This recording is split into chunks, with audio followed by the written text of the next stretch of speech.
Oke, Assalamualaikum warahmatullahi wabarakatuh.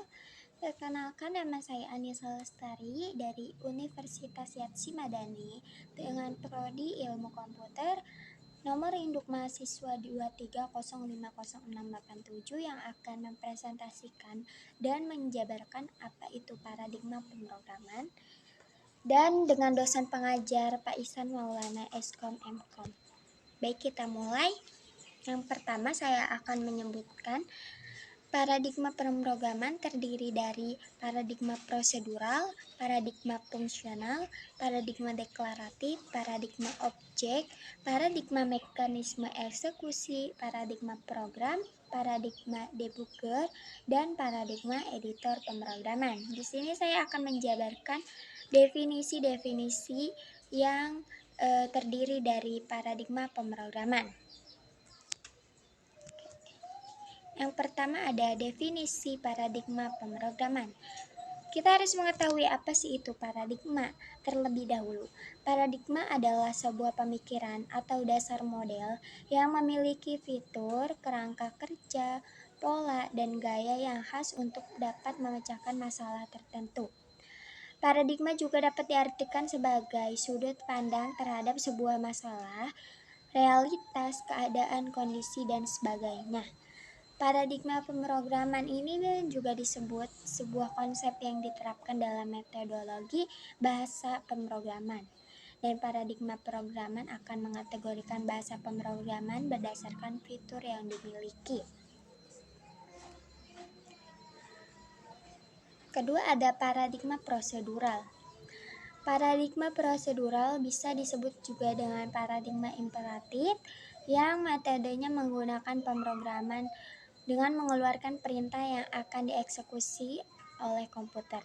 Baris demi baris dieksekusi secara berurutan mulai dari baris atas hingga bawah, di mana semua data dan kode digabung menjadi satu bagian dalam satu program.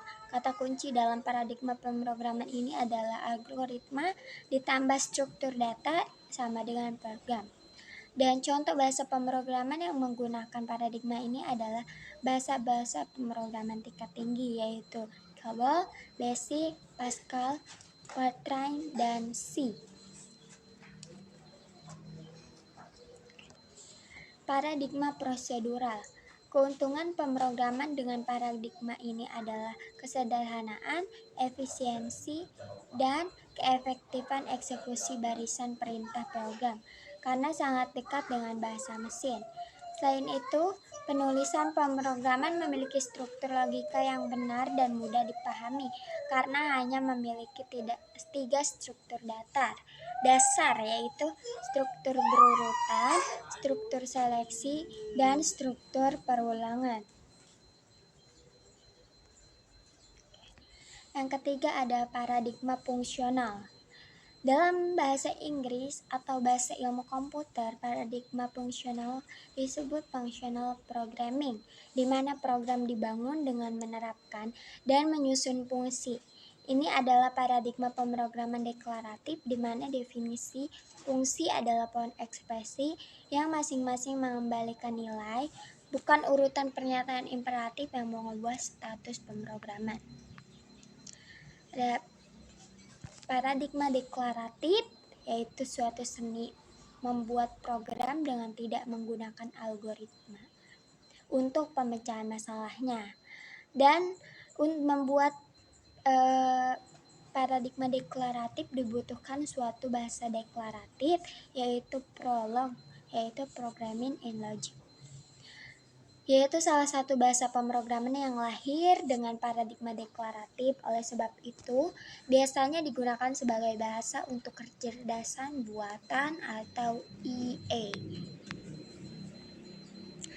Paradigma objek adalah kerangka kerja pemrograman yang didasarkan pada konsep objek, di mana data dan fungsi-fungsi yang beroperasi pada data tersebut dikemas bersama sebagai objek.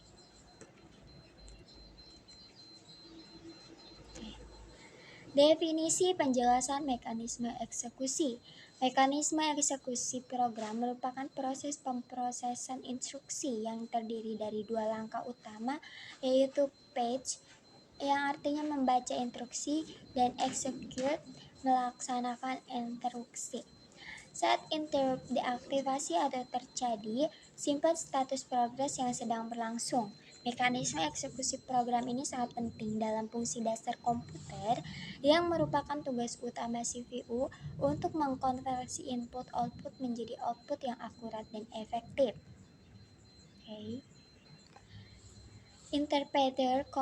Interpreter dan kompilator. Di sini saya akan menjelaskan juga apa itu interpreter dan kompilator.